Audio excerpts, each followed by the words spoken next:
Yo, welcome back to the channel, guys. It is your boy Master here, and we are back with another Clash of Clans video. And guys, on today's video, as I promised, we're gonna be jumping into Clan Capital, and I'm gonna show you bases for Wizard Valley and Balloon Lagoon, both level 4.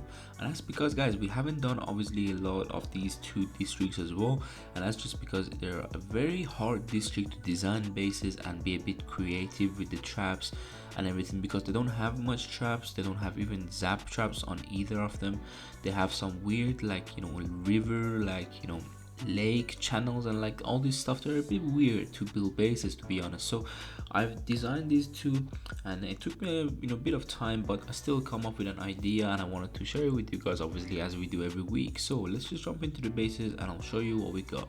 Okay, starting with Balloon Lagoon. So this is the design I've come up with. Of course, the Balloon Lagoon doesn't have a lot of walls, so you need to take advantage of these areas that you can close with these rocks and everything. Like, literally, you have to close a lot of stuff, because you can't really go like around a whole compartment like this, and that's again because we don't have a lot of walls. So you need to put a lot of too tall gaps, open areas, and it's just the way it is. So let me explain this base and how it works. All right, obviously at the beginning we have a starter here. So what does this place do is basically this log launcher is for the archers, because these two Teslas pop up and the archers will not go to this crusher anymore. So this log launcher will kill the archers for the Teslas. Now when the archers start going for the crusher, they will die to this bomb. And why is the crusher there? That's because it has a lot of HP to defend against these three defenses back here. The archers will go separate if he put it here, and they will just go for this cannon for the crusher, for the other cannon as well, because they're the same level. So if they drop it in the middle, they might go separate ways, or they might not. It doesn't really matter. But at the end of the day, these three are important. That's why they're a bit at the back. So for the air defenses, for let's say hog riders, this area is devastating as well, because they cannot reach these two first. The hog riders have to go through these two, and they will go separate ways to the cannons, because the hog riders will get separated. So that is for the starting area. And why did I do that? Is because sometimes you need to have a good starting area. For example, on the other side, because they don't have a lot of walls, I could have built something similar, some weird starting points for the attacker. Because if they go from the other side, let me see, hold on, let me tap on this. If they can attack from this side as well, but again, it's just a matter of where he's gonna attack from. Usually if they see a base like this, they will just attack from down here, to be honest, but they can go from on top. There is nothing wrong with that. So now we got this compartment here as well, just a bit of damage, and then harder reaching bomb tower right there, and obviously a whole rock artillery in the middle. This log launcher is for the archers coming from this angle when they get in, or some barbarians when they break through the wall, they can go down with the log launcher as well. This is also an interesting spot that I've designed in, like, I haven't designed something like this in any other district. So we have a too tall gap between this and the Inferno. Now why is that? And that's because we cannot really put a lot of walls, too tall walls around it. As you guys can see, we are limited. So the archers have to kill this cannon and start going around with air defense first, and if they go around this area, there's a straight bomb that they're gonna kill it. And he probably can deploy stuff here, because this is open, this is not connected, guys. Don't forget, this is not connected. There is one tile again the other side.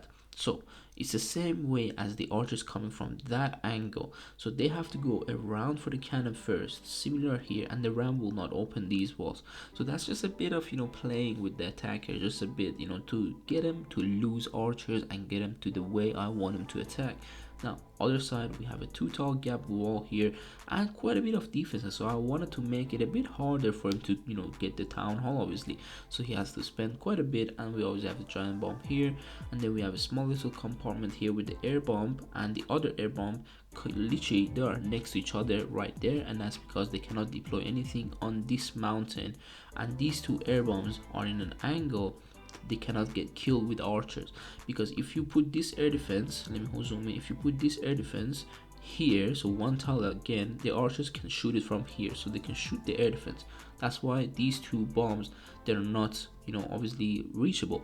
So the other side, we have this bomb here, guys, and that's because in case I want to go with rocket balloons and trying to be funny, or some minions or something, because there is not much splash in this area as well. If he drops one free spell, they can get everything and, you know, get some minions down there. But also we have another rocket artillery shooting this area of this, you know, compartment. So guys, if you cannot see this, there is a lot of two tile gaps. There's a lot. So if archers are in this area shooting the multi, like the single, and going through, they cannot hit these stuff. There's archers, you know, going around for a lot of areas they cannot shoot a lot of. So if archers attack from these areas, they cannot reach this cannon, or the spread through. If it goes from different angles, they cannot reach certain troops, guys. They cannot. That's how like, you know, I played with this base around. So I hope you like it. I hope it defends well, you know, because, you know, it's a balloon lagoon, so it usually doesn't defend well because it just doesn't have anything, man. So let's move on to the next, which is Wizard Valley. We're here on the Wizard Valley, and I'm zoomed out. If you want to take screenshots of everything, I'm gonna zoom back in a bit so you can get the better angles of everything. And guys, this district is also hard to design, but a bit easier, I would say, than the Balloon Lagoon, because you can play with them a lot more. There's a lot more walls that you can, you know, just go around and play with. So let's start with the top side. One thing I did is completely new on this district is make 4 tile gaps to this giant cannon, and that means this air defense is also connected with 2 tiles, so archers cannot actually reach it. So he has to use wall breakers. And what did I do with this design is I made them use quite a lot of wall breakers in case they are finishing off the base around this area. So wall breaker here because they cannot reach anything. And this is also a nice little area you want to have. Let me just go out so I can explain better. This wizard tower, guys, is air targeting and ground targeting, of course, but it's splash damage, because if you put these two and a cannon, they're not splash, so one skeleton barrel can destroy them. That's why we have one air defense at the back, 2 defending it, and the wizard tower, and obviously 2 tall gaps. So they have to use you know, rams on the either side. So it's the same with this cannon. This cannon kills the archer one shot. That's why I actually have protected it like that, and it's just going forward. We have this 4 tall gap again here, and that's because I don't want the archers to reach these air defenses. Moving on, we got another 2 tall gap with these defenses. With the wizard tower, it's just different angles, man. Look at these angles. So any angle they go, this wizard tower is protected unless they're all the way in the core, so they can drop archers from here, and that won't still reach the wizard tower. It will reach the air defense, but that's just the way it is. It is what it is. So we just move on. We got the air bomb here as well, in case people go from the other angle like that. So this is protected with a 2 tall gap. I wanted to be protected with the other side as well, but it just, you know, I just didn't. I don't know, I couldn't, man. I want to be honest, I couldn't. So we got this inferno, and why is it open areas? And again, that's a similar type of inferno that we saw in Balloon Lagoon. So these openings, if the archers are from this angle going in, they have to also separate first of all. And if they don't even separate, it doesn't matter, they have to go around for this. And you know, rams, they will not open this wall right here because it's a smaller wall. So this makes the archers go a weird path, take longer, because there's this now they have to target first after all these defenses.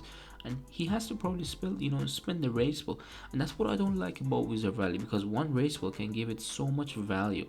And guys, why do I have the capital hall all the way down here? Is first of all because it has a lot of space. It takes a lot of space in your base, so you want to have it in a corner somewhere, but it's still gonna be useful because people might drop rage next to the capital peak. You try to get it as fast as possible, because it again has a lot of HP. So we have this log launcher here for the archers going in. We have these and these bombs obviously right here. That's again for the archers going around, because I've done some openings. And guys, these are 2 tall walls, if you cannot see, with these defenses, so archers cannot reach them. They have to go through this to start reaching these defenses, and that's if they're gonna deploy from an angle. Some people might just deploy from the middle to go for this capital hall, the district hall. Moving on, we got the core, obviously giant cannon right here, and obviously we have the cannon carts defending it.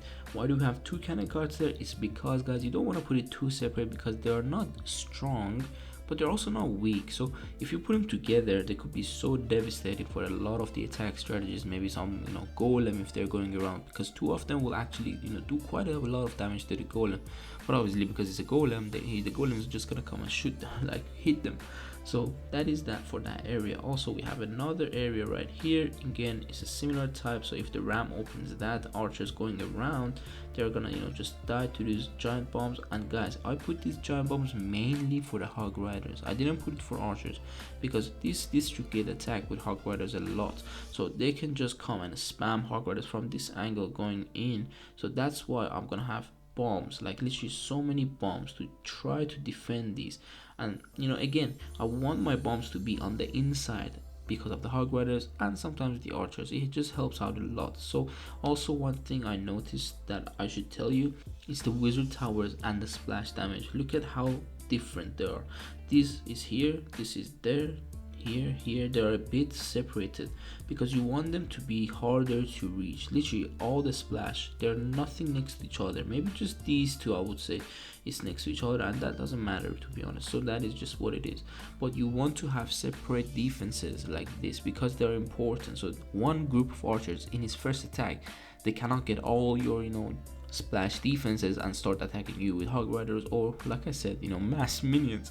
So mass minions is an actual strategy, guys. So if you didn't know about it, I'm gonna link it at the end of this video so you can watch it. And that was it for the video, guys. I hope you liked it, learned something new about base building, and overall, if you're new around here, hit the like button and sub to the channel, guys, because we have videos like this every week.